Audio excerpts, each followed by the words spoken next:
Bueno, para continuar con el tema de las lesiones en el deporte, en nuestro encuentro anterior habíamos estado hablando sobre los factores condicionantes en cuanto a las lesiones típicas y las lesiones accidentales. Hoy vamos a tocar los tipos de lesiones según su localización y según su compromiso de afectación. Básicamente las lesiones deportivas vamos a tener que se van a presentar en tres estructuras, van a tener distintos compromisos de estructuras según según los componentes que sean afectados en la misma. Para esto vamos a tener las lesiones más comunes que se suelen dar en el deporte son las lesiones articulares.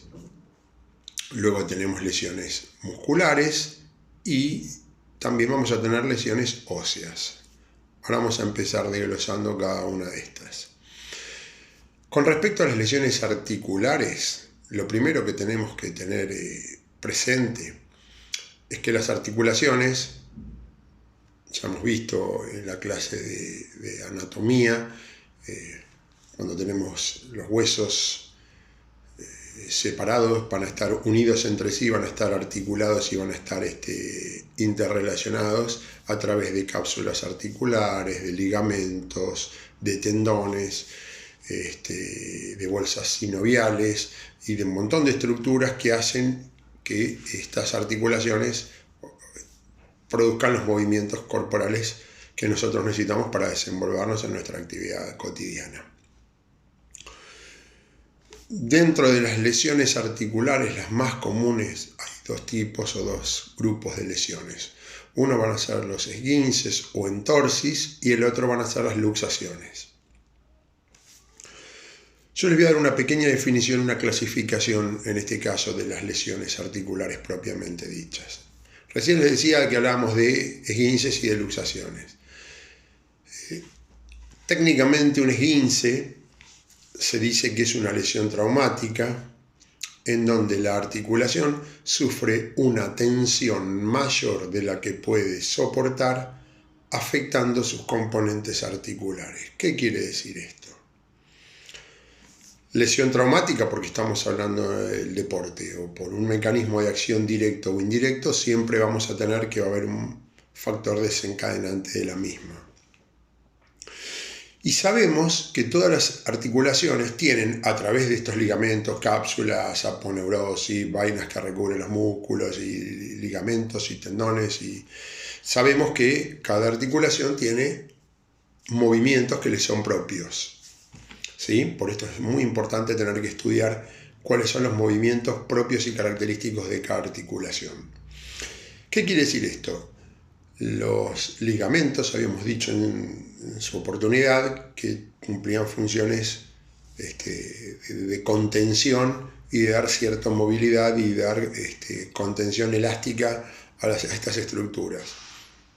Quiere decir que cuando uno va a realizar un movimiento por la acción de los músculos, principalmente, estas articulaciones van a generar un movimiento, un desplazamiento de los segmentos corporales y luego van a volver a su posición inicial o a su posición de reposo. ¿Qué pasa? Todas las articulaciones y cada una de estas articulaciones tiene movimientos que le son propios o característicos. Cuando estos movimientos van más allá de determinados límites fisiológicos, pueden quedar distendidos o pueden quedar elongados, motivo por el cual no vuelven a su posición inicial en forma directa. Básicamente, un movimiento, cuando uno realiza un movimiento en particular, el segmento corporal vuelve a su posición previa. Y yo recién les estaba diciendo que había distintos tipos de esguinces. ¿Por qué? Porque según el compromiso que haya de las estructuras, de las distintas estructuras, de los distintos medios de unión que comprometen y que comprenden esta articulación, va a ser mayor o menor el compromiso y la afectación de la movilidad de la misma. En términos generales, la primera clasificación que vamos a tener sobre esguinces es que va a haber esguinces leves, esguinces moderados y esguinces graves. ¿Cuáles son las características de los esguinces leves? Como bien lo dice su nombre, habíamos dicho que la articulación sufrió una tensión mayor de la que podía soportar, afectando los componentes articulares. Si yo tengo que, por ejemplo, la articulación del codo tiene la flexoextensión y la pronosupinación del antebrazo sobre el brazo, entonces, si estos son los movimientos naturales de la articulación del codo, seguramente en un esguince leve, cuando se inflame alguna de estas estructuras, va a limitar el rango de movilidad propio de esa articulación. La característica del esguince leve es que precisamente al ser leve el compromiso es muy menor y generalmente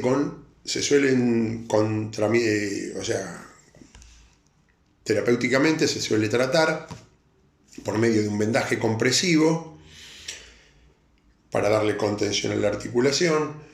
En caso de que hubiera lesión en alguna articulación de las extremidades superiores e inferiores, se pone esa extremidad en posición de lo que se llama Trendelenburg invertida, hacia arriba, y para favorecer el drenaje y la reabsorción del edema que pudiera llegar a haber, el vendaje de contención es para darle precisamente contención a la articulación. De ser necesario, si hubiera alguna inflamación, se suele aplicar hielo local para desinflamar la zona. Si la patología tuviera cierto tiempo de evolución más importante, lo que se suelen utilizar son baños de contrastes de frío y calor, empezando y terminando con frío, siempre produciendo frío-calor, y terminando con frío. Los baños de contraste se utilizan más como agente desinflamatorio, mientras que el frío en el primer momento se utiliza como antiinflamatorio. Esto por el lado de los esguinces. Y el esguince leve, que dijimos que era el de menor compromiso en las estructuras que hablábamos en las articulaciones. Luego tenemos el esguince moderado. Ya en el esguince moderado podemos hablar de otros tiempos de recuperación. A mí no me gusta tanto hablar de tiempos en días o en semanas porque hay que ver qué articulación hablábamos, qué compromiso, cuál es la edad del deportista, si estamos hablando de un deportista amateur o de un deportista profesional. O sea, hay que ir adecuándolo a cada caso y a cada paciente en particular. Los esguinces moderados tienen como característica saliente de que ya el compromiso ligamentario, ya la contención en la articulación están más afectados. Suele ser necesaria la aplicación, en este caso concreto, de kinesiología para dar algún tipo de tratar la zona si hubiera algún dolor, alguna impotencia funcional, un rango de movilidad limitado. Generalmente la movilidad en las esguinces moderadas suele estar más comprometido, por lo menos desde lo clínico. Y ahí ya hablamos de un compromiso mayor de estructuras. Puede haber alguna colección líquida, por ejemplo, sangre, algún edema, alguna inflamación, son muy comunes en los esguinces moderados.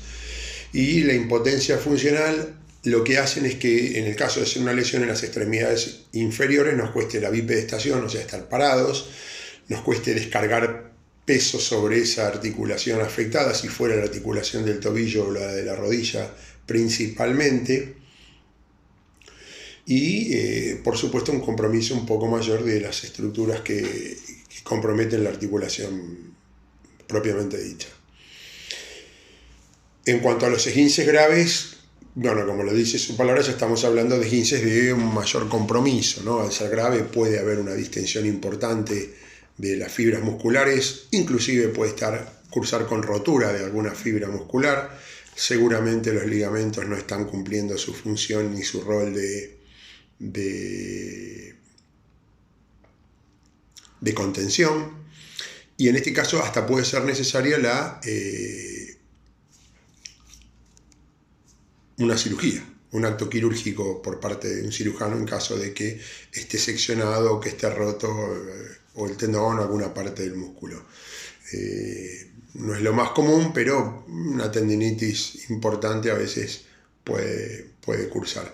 En otros casos se suelen tratar mucho con fisioterapia. En kinesiología lo más común es tratar antes de llegar a la cirugía, de ir al kinesio para ver si con fisioterapia, con maniobras, movilizaciones, con vendajes compresivos y con agentes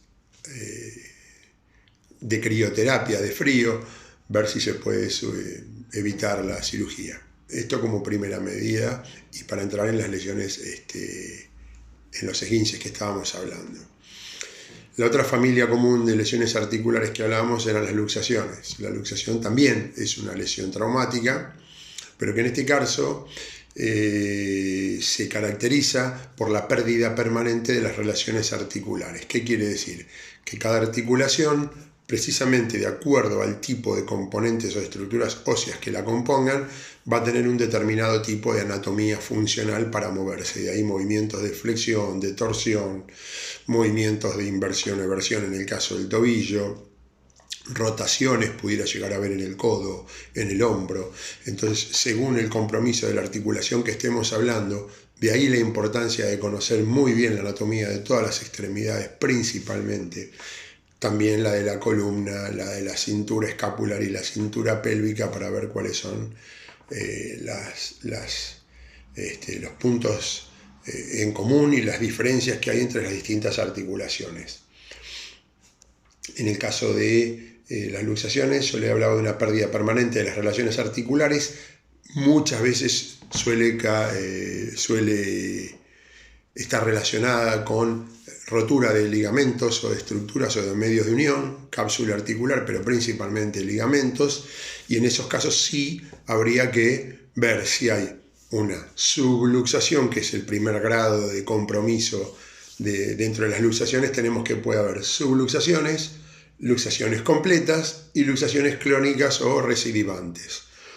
Las subluxaciones es donde entre las estructuras hay un pequeño desplazamiento de una sobre otra, porque puede haber una distensión de algún ligamento, de alguna estructura o de algún componente articular. Entonces ese desajuste, ese desplazamiento de un segmento óseo haga que, al no tener buena coaptación, al no tener buena contención en la articulación, se produzca esto de una subluxación. Partes de un segmento óseo en contacto con partes del otro, sin tener la coaptación plena o la interrelación entre los distintos segmentos óseos pleno. Luego tenemos las luxaciones crónicas. Las luxaciones crónicas se dan o por rotura de ligamentos o por una inestabilidad muy marcada de ligamentos que quedaron muy laxos en el caso de deportistas, o de bailarines o de artistas que trabajan con su cuerpo, donde la estimulación continua de determinados grupos articulares hace que esos ligamentos estén totalmente distendidos, elongados y que no cumplan la función de contención. De ahí que muchas veces en el deporte y en la danza y en los bailes se suele utilizar distintas técnicas de vendaje o de contención para poder fijar las articulaciones y poder ejecutar una danza o una técnica deportiva o algún movimiento en particular. Entonces, como para ir englobando el tema, principalmente el tema de las articulaciones, primero y principal, quedó claro que las lesiones articulares más comunes son los esguinces y las luxaciones. Dimos las definiciones de lo que era un esguince y lo que era una luxación y los tipos y de divisiones que había en cada uno de ellos. Vamos a entrar ahora en lo que son las lesiones musculares. Las lesiones musculares son muy comunes, siguiendo con lo que estábamos hablando hace unos minutos en cuanto a las lesiones deportivas y a las lesiones por danzas, por bailes, por distintos movimientos corporales, pero principalmente en el deporte, y suelen tener características propias. Hay que estudiar los grupos musculares, hay que ver los distintos movimientos que tiene cada grupo, cada músculo y cada grupo muscular, porque hay músculos que actúan en forma individual o en forma independiente, y otros que trabajan todo un segmento con músculos fijadores, músculos agonistas, que son los que realizan un movimiento. Siempre cuando hablemos de movimiento vamos a tener músculos agonistas, que son los que los ejecutan ese movimiento, y músculos antagonistas, que son los que contienen el movimiento. Si yo muevo el bíceps braquial en un determinado movimiento, voy a tener por detrás el tríceps controlando ese movimiento. Son músculos para controlar el rango de movimiento de ese segmento corporal. Esto en cuanto a las lesiones musculares. Hay músculos fijadores, que son los que, como dice su nombre, fijan un determinado segmento en una posición para poder realizar el movimiento o el movimiento propiamente dicho, el movimiento particular que uno quiere desarrollar. Generalmente cada grupo muscular, y mucho más los grandes grupos musculares, tienen distintos tipos de movimientos, acciones primarias y acciones secundarias, movimientos directos y movimientos indirectos. Dentro de las lesiones musculares hay de dos tipos: lesiones de origen externo y lesiones musculares de origen interno. De origen externo, la única lesión muscular que hay de origen externo es la contusión muscular, que es un traumatismo con el músculo en máxima tensión. Si uno lo quisiera llevar al terreno deportivo, una de las lesiones más comunes o características para poder entender esto de las lesiones de la contusión muscular, hablamos en el caso del fútbol particularmente de la famosa paralítica, cuando uno lleva el talón hacia la región glútea, hacia atrás, o va a patear o va a shotear una pelota y de repente recibe en el vientre del recto anterior, en la cara anterior del muslo, recibe un traumatismo directo por parte de un rival, un pelotazo, una patada, un golpe. Estamos hablando de un músculo en máxima tensión, en máxima extensión, con extensión de cadera y flexión de rodilla. Ahí estaríamos estirando totalmente el músculo cuádriceps, y al recibir el traumatismo en la cara anterior del recto anterior, se produce esta lesión vulgarmente conocida como paralítica. Pero el término es contusión muscular. Generalmente suele cursar con una contracción de las fibras musculares, de las unidades motoras, mucho dolor. En esos casos no se puede continuar con la actividad deportiva que uno estaba desarrollando. El músculo puede quedar en posición adoptar una posición antálgica de no dolor, en este caso acercando los puntos de inserción, no estirándolos para no producir dolor, y ahí lo más aconsejable sería un vendaje de contención, de ser necesario. Esto es de resorte médico exclusivamente. El médico, de poder evaluar esta contusión, lo que va a hacer es dar algún analgésico, de ser necesario hielo, la pierna en reposo y un vendaje compresivo para darle fijación a las fibras musculares. Este es el tratamiento más común que hay en este caso de la contusión muscular. Luego, en una segunda etapa, después de las primeras 48 horas, cuando ya ingresamos en el estadio de la lesión, donde ya pasó el primer estadio agudo, ahí sí se puede empezar a aplicar calor, ir elongándolo suavemente, muy despacio, muy suave y en forma pasiva. Lo ideal es que lo haga, en este caso, un profesional, un kinesiólogo, que lo vaya elongando lentamente. Nunca movimientos bruscos, nunca a partir de la anestesia que produce el frío, hacer movimientos bruscos, movimientos que puedan producir un dolor en el deportista. Luego tenemos las lesiones musculares. Las lesiones musculares más comunes y características: tenemos la contractura, la distensión y el desgarro. Todo esto muscular, ¿no? Estas son lesiones de origen interno. Son mecanismos de defensa que el músculo produce desde el interior del suborganismo hacia afuera. ¿De qué manera? La contractura, como lo dice su nombre, el músculo se pone tenso, se contrae, se acercan los puntos de inserción. Todo músculo tiene un origen proximal y un origen distal de inserción. Y bueno, y se tratan de acercar esos puntos de inserción para que, hablando mal y pronto, los tendones y el grupo músculo no tiren para no producir el dolor ese que está molestando al deportista. Esa contractura es un mecanismo previo a la rotura del músculo, muy menor, cursa con una inflamación en la zona, dolor. Este mismo dolor limita el movimiento de los segmentos corporales. Por este caso, la acción muscular está limitada, está restringida su movimiento. Y el músculo sí produce mucho dolor, inflamación, puede haber alguna extravasación sanguínea y verse algún tipo de hematoma leve y a la palpación, cuando uno palpa, seguramente el deportista en este caso va a tener mucho dolor. Y le va a costar completar la movilidad o la ejecución de movimientos con ese segmento afectado. Si es un músculo de los miembros inferiores, le va a doler pisar, descargar peso o cargar apoyos. Si fuera del miembro superior, todo lo que sean movimientos relacionados con ese segmento corporal van a tener dolor propiamente. Luego tenemos la distensión muscular. En la distensión muscular la característica más importante es que técnicamente se dice que hay un daño fisiológico, no estructural del músculo. ¿Qué quiere decir? Cuando se hace un electromiograma,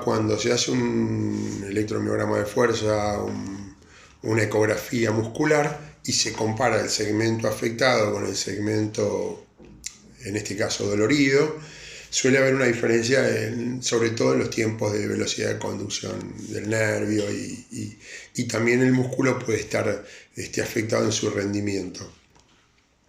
Pero más que nada, cuando uno ve globalmente el segmento corporal, lo ve bien, no se alcanza a ver una lesión. Pero sí, ante la palpación, ante la referencia del deportista, cuando uno le pregunta al deportista o a la persona si tiene dolor, suele referir dolor y molestia muy grande. Y normalmente no va a poder realizar ningún movimiento que implique un trabajo de fuerza sobre ese segmento o sobre ese grupo muscular. Esto en cuanto a la distensión muscular. Antes hablamos de la contractura muscular. En el otro queda la contractura y no se toca el músculo, después se elongar muy suavemente, después de un tiempo, acá ya el compromiso es mayor. Y como les decía anteriormente, cuando se hace una ecografía muscular o un electromiograma, se puede comprobar de que hay diferencia entre un lado y el otro. Y luego tenemos como otra lesión muscular de origen interno muy importante, el desgarro o rotura. El desgarro muscular o la rotura muscular, muy comunes en el deporte, muy comunes en el deporte. En estos casos, también tenemos que, como bien lo dice su nombre, desgarro y rotura es exactamente lo mismo. Hacer un desgarro muscular o una rotura muscular quiere decir que el músculo se rompió, se abrió, se laceró en algún lado. Generalmente, los músculos constituidos por cadenas de aminoácidos suelen tener lesiones en esta secuencia, en este tipo de nutrientes y de ahí la importancia de poder cuidar que no se rompan, ¿no? Y sobre todo también tienen que tener un buen aporte de proteínas para que el músculo esté muy sano. Básicamente estos desgarros pueden ser fibrilar, fascicular o total.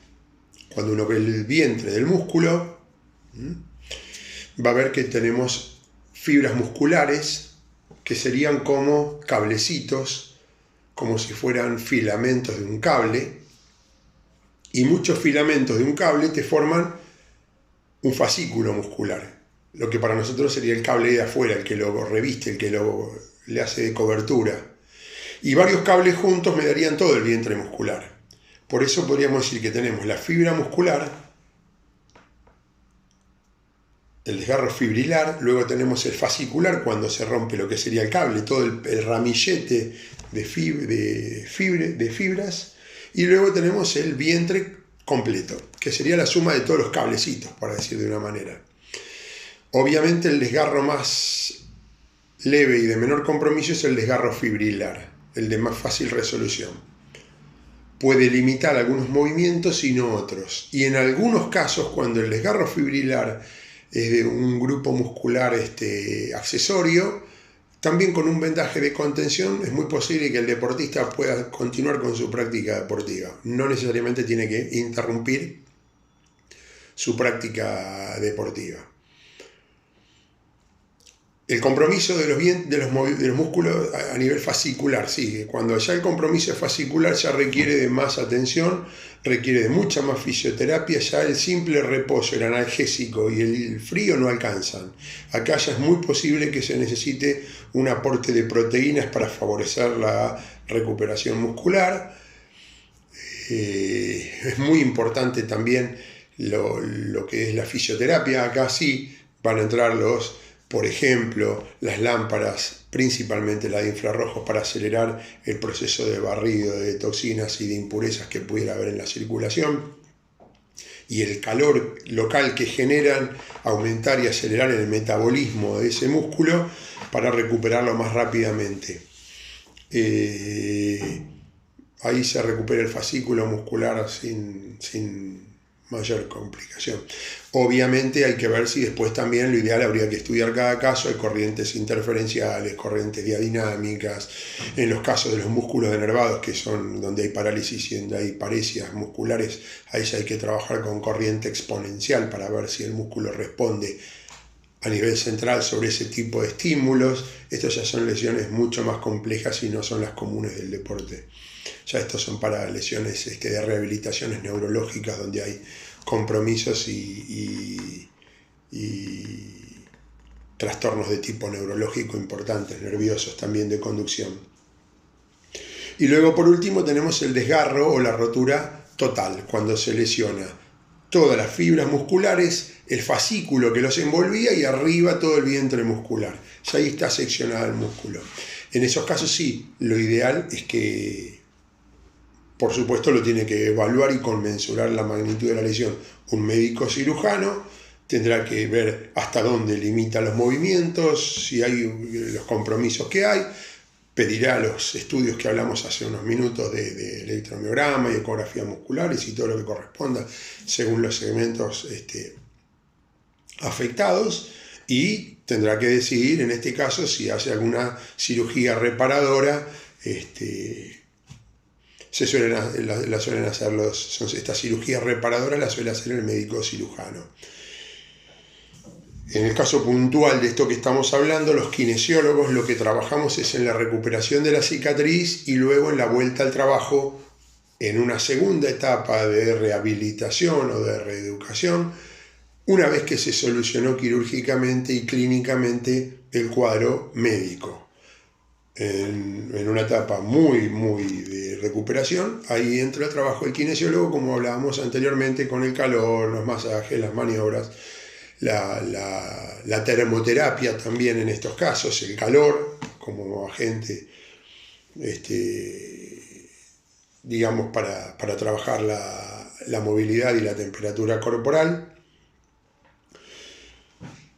Y bueno, y ahí tendríamos los tres tipos de desgarro que estábamos hablando: fibrilar, fascicular y total, según el compromiso. Generalmente con el desgarro fibrilar, el deportista en 72 horas, 48, 72 horas, vuelve a la práctica, generalmente.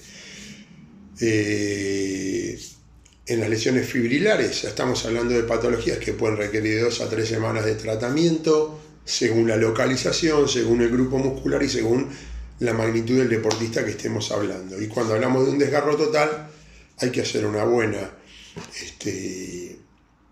valoración clínico-quirúrgica por parte del cuerpo médico con su resolución, y luego en lo que es rehabilitación y en lo que es recuperación entra a trabajar la acción del kinesiólogo propiamente dicho. Luego tenemos otro tipo de lesiones musculares de origen interno, generalmente de menor no tanta complejidad como estas que hablamos recién de tipo quirúrgica. Una es la tendinitis, como lo dice su palabra. Tenemos que los huesos en forma quieta e inerte no tienen movimiento, sino que el movimiento lo van a tener a partir de grupos musculares que a través de sus tendones, tejido cicatrizal fibroso condensado, se van a insertar dentro del hueso, van a penetrar en el periósteo y en la unión entre el tendón y el hueso y este periósteo, ahí está lo que se llama el sistema entésico. La unión del tendón ingresando al hueso. Esta unión en cada uno de los segmentos corporales va a hacer que la contracción y la relajación de ese músculo estriado va a producir el movimiento de las estructuras óseas que estábamos hablando. Las tendinitis se caracterizan ¿por qué? Porque a veces cuando uno está realizando práctica deportiva, cuando no hizo una buena entrada en calor o cuando hizo un movimiento brusco en forma repentina o cuando hizo un esfuerzo más allá de los límites fisiológicos normales de movilidad o cuando el compromiso fue muy importante, es muy posible que se produzca un dolor, que se produzca la inflamación. Por eso hablamos de tendinitis. Itis es inflamación y tendinitis es la inflamación del tendón. Entonces, ese tendón produce una inflamación, generalmente en el sistema entésico, este que hablábamos, donde el tendón ingresa dentro del segmento óseo, y ahí se produce una inflamación. Generalmente con hielo, reposo y algún tipo de maniobra o de masaje terapéutico, eso tiene que ir cediendo y ir aflojando. Puede también que el cuerpo médico indique algún tipo de medicamento que pueda facilitar el reposo y la recuperación de este músculo más rápido del tendón. Pero generalmente con el reposo y hay medidas de hidroterapia como el hidromasaje, el calor, que favorecen la recuperación y la rápida eliminación de las toxinas y de los elementos que produjeron la inflamación. El hielo es uno de ellos.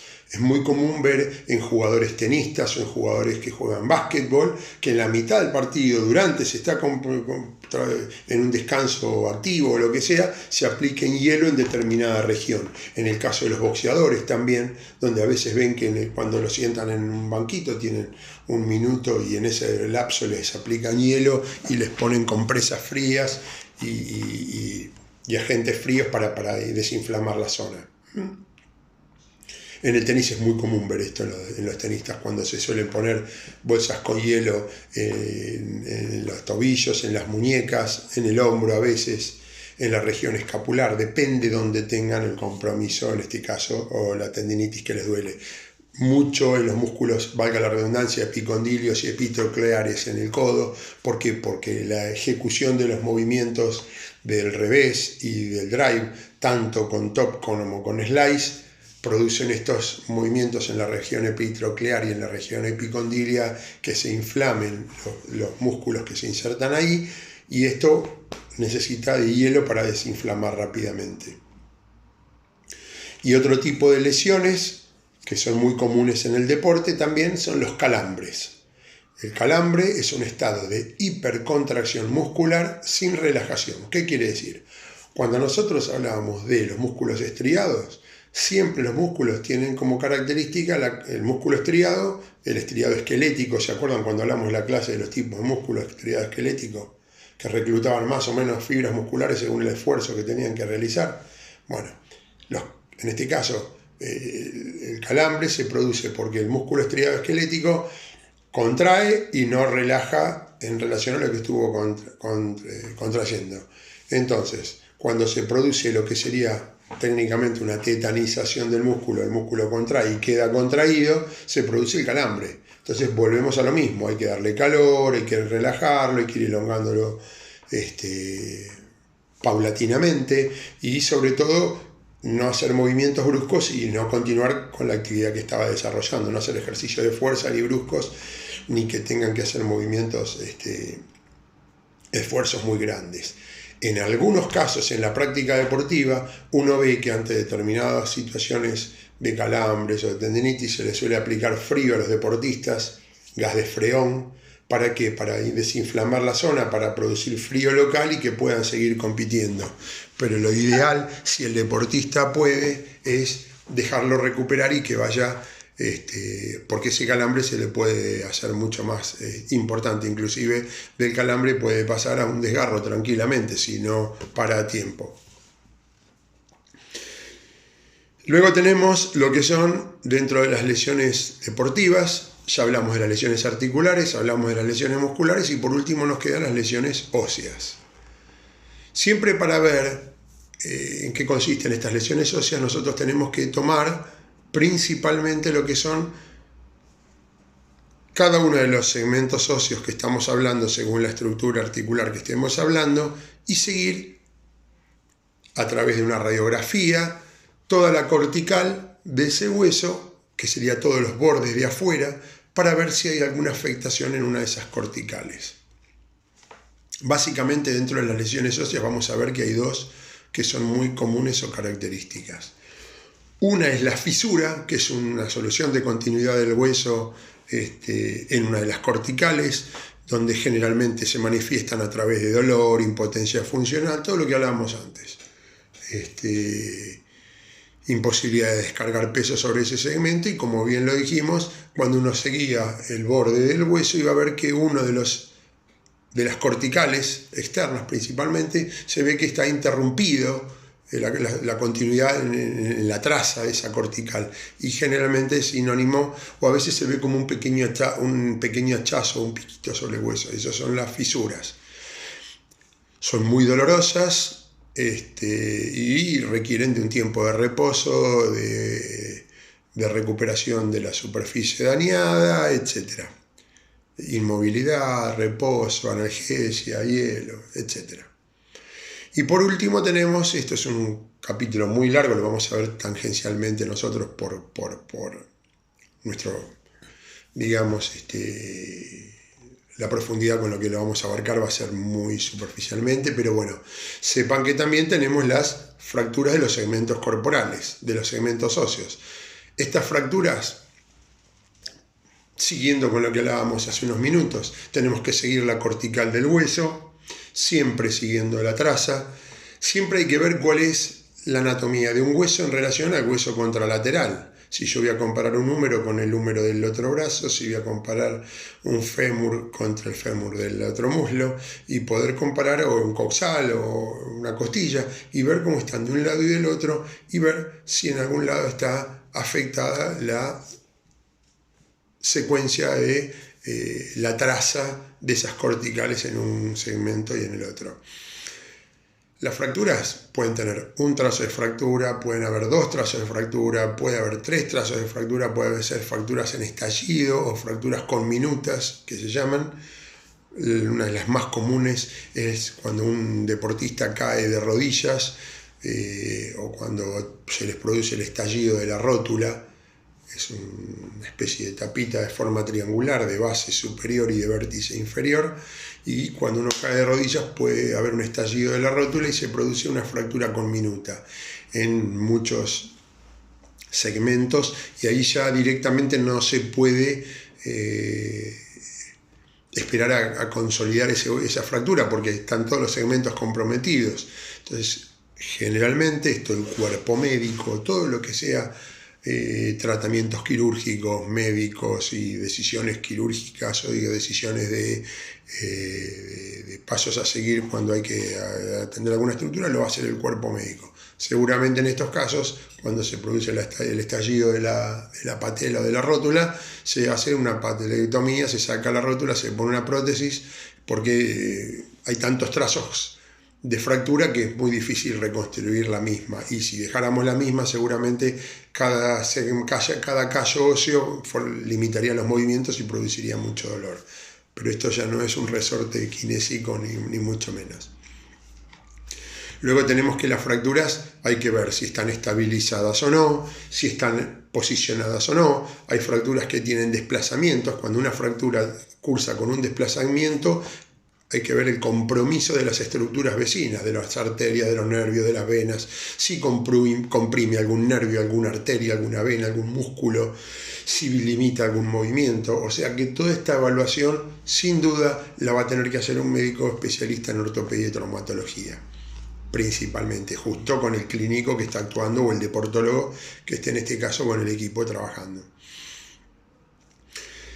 Fracturas, dijimos que había fracturas estables, fracturas inestables, fracturas con desplazamiento, sin desplazamiento, fracturas expuestas. ¿Qué quiere decir? Cuando el hueso, cuando produce el desplazamiento, la rotura, lacera la piel, lacera todos los tejidos y protruye al exterior, cuando queda en contacto con el exterior, ahí el riesgo grande que se produce es que este hueso se contamine, se infecte y luego cuando se lo reposicione se haga una osteomielitis y la posterior necrosis y muerte del hueso. Bueno, todo esto también obviamente es resorte quirúrgico y resorte quirúrgico cirujano, traumatólogo, etc.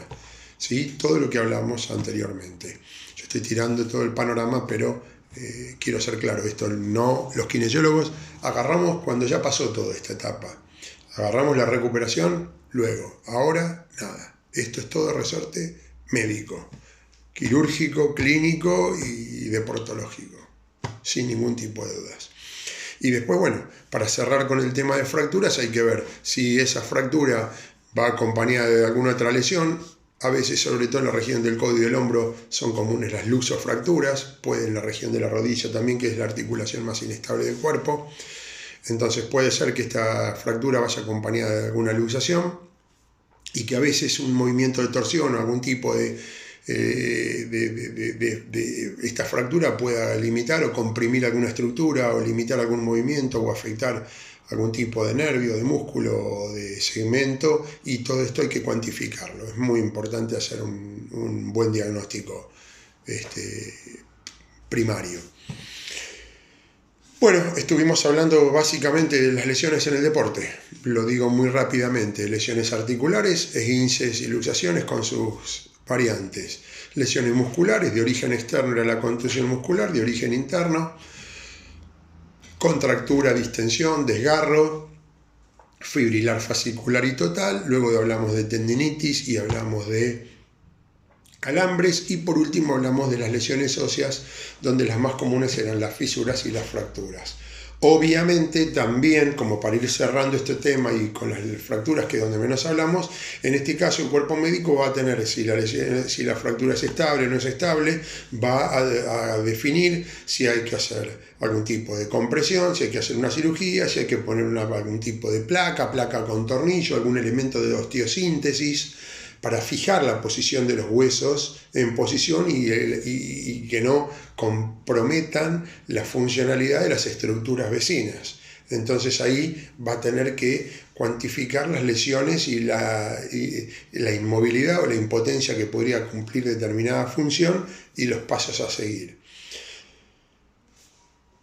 Y bueno, creo que es la semana que viene vamos a estar hablando del paso siguiente, cuando todo esto se resuelve desde el punto de vista médico. Esto quiero ser claro: únicos responsables del tratamiento de todo este tipo de cosas es el cuerpo médico, con la asistencia de, en este caso, los kinesiólogos, que estamos para continuar con la vuelta a la calma, vuelta al trabajo y vuelta al campo de los deportistas cuando completaron sus tratamientos médicos primarios. ¿Queda claro?